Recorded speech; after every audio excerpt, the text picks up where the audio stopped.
Hey guys, I'm halfway through punching the counters for D-Day at Omaha Beach, and that's proving to be quite a mission because these are not really cut out very well at all, so you've got to take to this these sheets with a razor blade.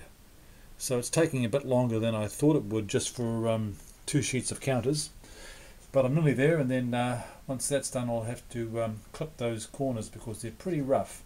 So I'm just going to take a break from punching D-Day at Omaha Beach, and as you know, I've been reading the Spanish Ulcer and the Peninsular War Atlas, and so that's motivated me to bring something out. So tomorrow I'm catching up with Patrick, and we're playing the next turns in the US Civil War campaign, but because of this reading of the Spanish Ulcer, Napoleon in Spain, I've decided I need to have a fix, and I've set up a command and colour Napoleonics battle, and we are going to be duking out the action on the River Coa, 24 July 1810. So this action here on the River Coa took place after the French took the fortress of Ciudad Rodrigo and pursued the British, and caught up with General Crawford, who was I believe a rear guard action for Wellington at the River Coa and the fortress of Almeida, which is represented by this town over here. So let's take a look at the disposition of the forces.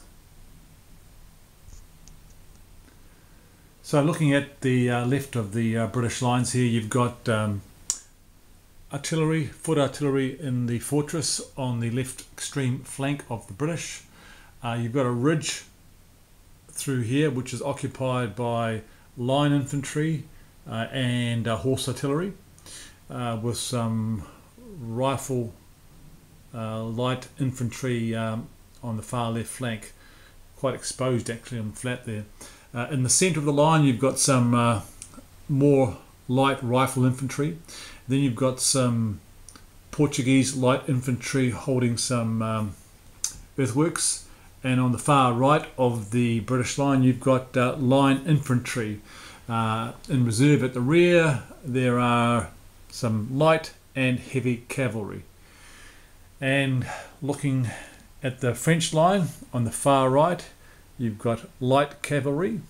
In the centre you've got line infantry, light infantry and line infantry, and in reserve you've got a strong line of infantry here with light, line, grenadiers, and on this rise here two lots of heavy cavalry.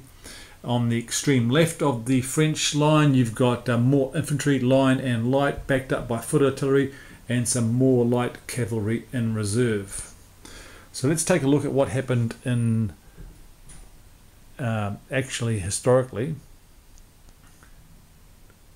The initial French advance was made by the infantry in the centre, which was initially repelled by some heavy musketry fire. And then the French launched their light cavalry towards the fortress of Almeida and actually routed that and started rolling up the British line. The British made to retreat over the one stone bridge over the River Coa, which was what the French and the British wanted to secure. Crawford managed to get his units over the bridge with some losses though, and French attempts to get across the bridge were repelled. So in this action we're trying to obviously eliminate the enemy, and also the British and Portuguese forces score points for getting units over that bridge. So this is like a rearguard holding action for the British. So we'll see how this goes. The British get to move first. They get 4 command cards, as do the French. Back later with a report on how the battle progresses. Okay, so here we are a few turns into the battle, and it's going quite historically at the moment. The French have attacked up the centre and have been bloodily repulsed, losing one flag and pretty much decimating those lines. I've been advancing the French on the left flank slowly, and they're making steady progress, poised for a strong attack on the British right, who have taken a few ranged fire hits. The right flank light cavalry of the French have just advanced to push on through to the fortress. In response, the British have brought some heavy cavalry up there, and it's the British turn now, and I suspect the light cavalry pushing past this town and windmill here are going to come into some very, very sharp rifle fire from this light rifle company here, so this could be quite painful for the light cavalry. Early wins to the British so far. I think the French are going to have to try and get these reserves into the line pretty quick. Early progress on the British side, I think. So carrying on, taking a look at the situation from the British side now. There are two main threats here. We've got the right flank of the British line being assailed by some French units in depth there, and that could be dangerous because if they get too much of a foothold on the right here, they may get to the stone bridge, so there is a real threat there. Also too, these two cavalry units coming around here are posing a little bit of a threat as well, and I would like to activate that light company to shoot those guys now, but I'm tossing between the two, and I think that the right flank is more dangerous for me. However, my cards are not allowing me to do too much with that right flank, so what I am going to do is I'm going to play a leader card, and so I can issue orders to all my leaders, which will allow me to order this unit here of line infantry to attack or fire at this line infantry of French advancing here, and they roll one additional dice. I can activate Crawford here, who might join the line somewhere to bolster it, and I'm going to activate this leader here attached to the heavy cavalry, who and they're going to advance and meet the light cavalry in battle with one extra dice. So hopefully that might just strengthen those two flanks and blunt those two attacks. We'll see how that goes. Okay, well, so we've conducted our leader movements, and on the right flank this line infantry unit gave a powerful volley to the advancing French line unit and pushed it back, giving it more casualties. And then the centre, Crawford moved up just to bolster one of these morale in the Portuguese units. On the left, very interesting, the heavy cavalry unit charged the two advancing light infantry units, totally eliminating one of the units, doing a cavalry breakthrough and launching into the second unit, causing one casualty. The French hussars fought back gallantly and took out some heavy cavalry, and also killed their leader Sydney. I think he's a general, I'm not sure. So they've lost a leader of the British on their left flank, but they've certainly blunted that attack, but at a cost, losing a leader. But the heavy cavalry of the British performed exceedingly well. Okay, so again, it's certainly the French that are getting the worst of it at the moment, and I think the French are going to have to start bringing up some of those units in reserve, I should say. Okay, we're a couple of turns later, and here's an update of the battle. The French have just had their turn, and the French have just advanced all their infantry in the centre, and they're pushing on ahead. On the right hand side, the remaining light cavalry fought back and defeated and eliminated the heavy cavalry, but basically both of those cavalry units over there, the heavy of the British and the light of the French, sort of just cancelled each other out, so the heavy cav did a good job over there for the British, I think. stabilised and saved that right wing from any problems. The French have really taken some hits with their early advances, but there's a strong line of infantry now advancing on the British, but they've hardly been hurt. So the spoils are still with the French at the British at the moment, I think. We've got 2 units scored for the French, that leader and the heavy cavalry from the British left wing, and the British have 1 and 2 French flags, but they've certainly taken some other strong scores as well. So we're just waiting now for that massed French onslaught, so over to the British to see how they respond at this point in time. Okay, so here we are back behind the British lines after a successful French push on the British right flank. A combined attack with light cavalry and regiments of the line have eliminated a British line unit and forced this one here into square and have pinned it down. They're in real trouble, down to 3 units with 2 full strength infantry and cavalry units surrounding it. So real problems all of a sudden for the British. Finally the French have made some headway. So the British right is looking in deep trouble.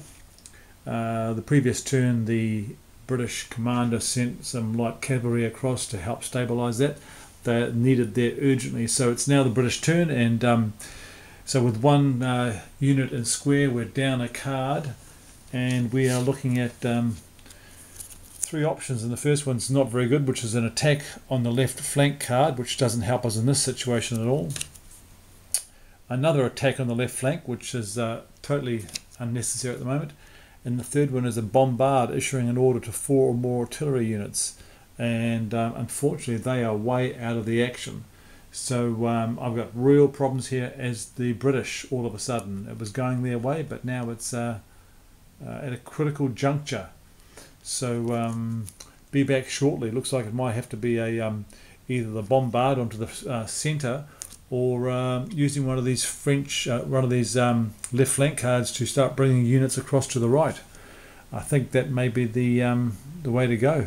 But unfortunately I can't respond here at the moment, and this unit in square is going to be in real trouble with those French infantry just ready to basically maul it.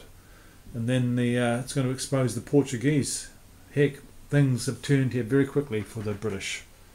Back shortly. Okay, the battle continues to rage, and the British, although scoring a lot of casualties on the French, have actually only managed at this stage to eliminate 2 complete units, whereas the British have, I think, have scored a few less casualties, have actually scored 4 flags so far. But looking at the battlefield, the British have been peeling off their units from the left flank, particularly that ridge and the windmill, and are bringing them back to reinforce the right flank, and also with the view to exiting units off the over the stone bridge of the River Coa to score points for that, because the French line infantry are closing in, and so are some heavy cavalry. So it's pretty tight. I think the French have the edge just at the moment. Depends how this action here continues. We've still got this line unit hanging on there in square with 1 element left. The light cavalry have been whittled down. The French line are still pounding at the square. The British light cavalry are trying to stabilise that situation, and we've got some reinforcements trying to get to the right flank. Meanwhile, a gap has appeared in the middle here, with a rifle unit being eliminated by skirmishers with their rifle fire. So we'll have to plug that gap as well by the look of it. So I think it's going to be quite a tight finish. So British turn now. And we have a result, and history did not repeat itself. General Crawford was not able to extricate himself from this situation, and his rearguard was valiantly overrun by the French, who scored 6 victory banners. And the win came from the French infantry line and light piercing the centre of his line, particularly the between the ridge and the fortified positions. The light infantry went in and actually absolutely routed the British line, and that took it to 6 banners.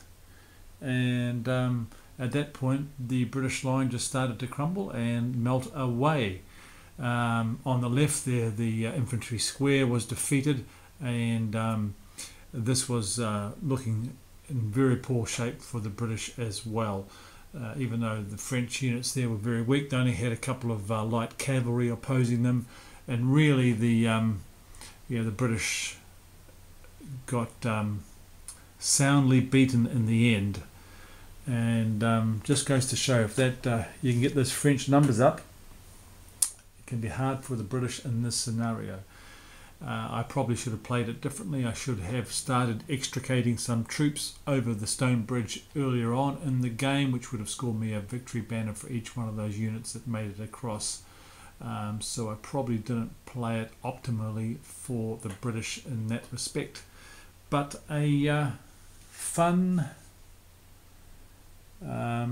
battle on the River Coa to go along with my reading about the Peninsular War.